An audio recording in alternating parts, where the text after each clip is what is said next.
அந்த இவ்வளோ தூரம் விமர்சிக்கிறாங்கல்ல அவங்க எல்லாருமே வந்து அந்த சிம்பனியோட பிடிஎஸ் வீடியோ ஒன்று வந்திருக்கு, அவங்க கம்போஸ் பண்ணிட்டு இருக்க வீடியோ.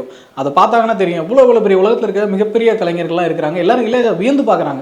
அவங்க இளையராஜா பற்றி பேசுகிற பைட்ஸ் எல்லாமே இருக்குது, அதில் சொல்லிட்டு இருக்காங்க. எங்களால் இமேஜின் பண்ணவே முடியல, அவர் இவ்வளோ தூரம் இவ்வளோ மைனூட்டாக எழுதுறாரு, கம்போஸ் பண்ணுறாரு. அவங்களுக்கு சொல்லிக் கொடுத்து பாட வைக்கிற அந்த விஷயம்லாம் பார்க்கும்போது எங்கே போய் எவ்வளோ பெரிய வேலை ஒன்று பார்த்துக்கிட்டு இருக்காரு, நம்ம இங்கே அவர் இங்கே வச்சு கண்ணாப்பண்ணான்னு கேள்வி கேட்டு அவர் விமர்சிச்சுட்டு இருக்கமே அப்படிங்கிற மாதிரி தான் தோணுச்சு. அதனால தான் ஒரு இன்கிரெடிபிள் இளையராஜா.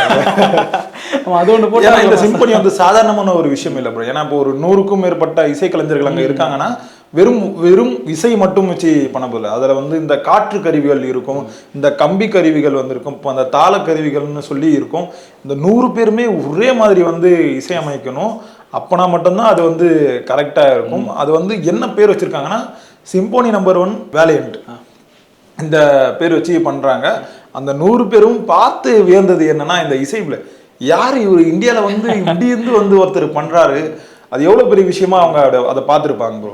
இப்போ நிறைய விமர்சனங்கள் ஏன் அது இங்கே இந்தியாவில் பண்ண முடியாதா அப்படின்னு கேட்டிருப்பாங்க. அது அங்கே போய் பண்ணாதான் அது சரியாக இருக்கும். இப்போ நம்ம இந்தியாவில் நம்ம யாருன்னு வந்து ப்ரூவ் பண்ணியாச்சு. அது இதே ஒரு ஃபாரின்ல போய் பண்ணால் யாரா புதுசாக இருக்கான், அதுவும் இந்த வயசில் வந்து ஒருத்தர் பண்ணுறாருன்றது எவ்வளோ ஒரு பெரிய விஷயமா பார்ப்பாங்க.